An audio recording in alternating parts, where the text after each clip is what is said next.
J'ai changé ma voiture contre une Jeep. Je suis parti dans la nature en criant hip, hip, hip, hurrah, et dans l'armée Leclerc. La victoire!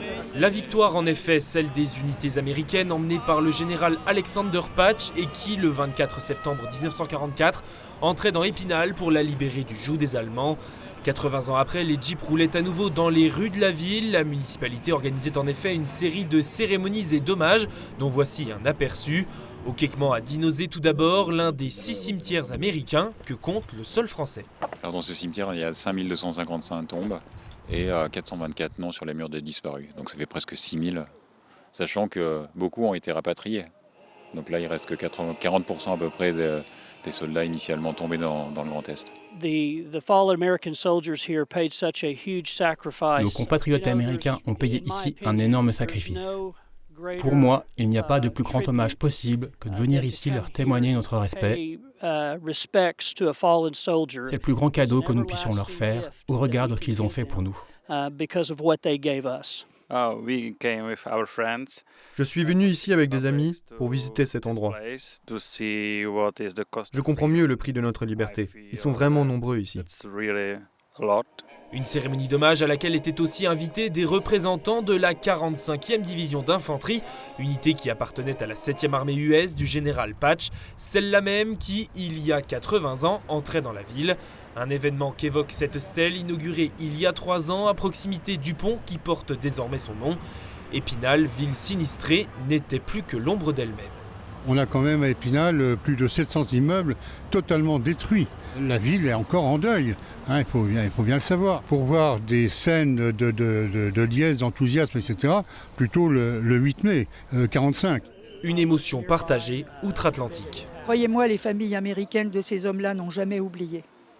Jamais. Et la blessure est toujours vivante. Et aujourd'hui, on se souvient ?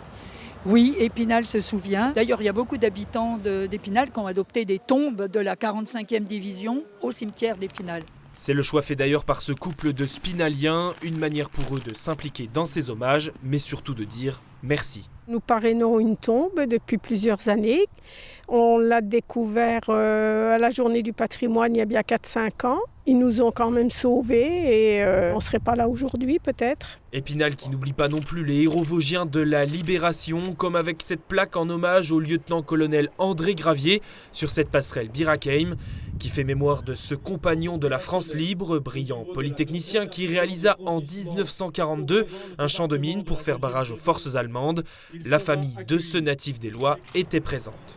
Étant petite, je l'entendais toujours raconter ses faits d'armes. Je sais que papa, s'il voit ça, et voilà, quoi, il doit être infiniment heureux. Place Foch enfin, l'instant était on ne peut plus solennel, en présence d'ailleurs d'un des derniers vétérans de la 2e DB du général Leclerc. Le spinalien Roger Lenerès a participé à la libération de la France et aimerait pouvoir dire plus jamais ça. Nous qui avons connu la guerre, justement, on est surtout pour que les peuples s'entendent entre eux et qu'on renouvelle pas ces grosses erreurs d'être en guerre. Je n'y crois pas beaucoup parce que la 3e guerre mondiale, pour moi, elle a commencé le 24 février 2022. Seulement personne n'ose prononcer le mot de guerre. Autant de moments forts et de cérémonies qui auront fait mémoire du 80e anniversaire de la libération d'Épinal. Vosges Télévisions y consacre d'ailleurs sa prochaine émission L'Hebdo, à découvrir ce samedi dès 18h.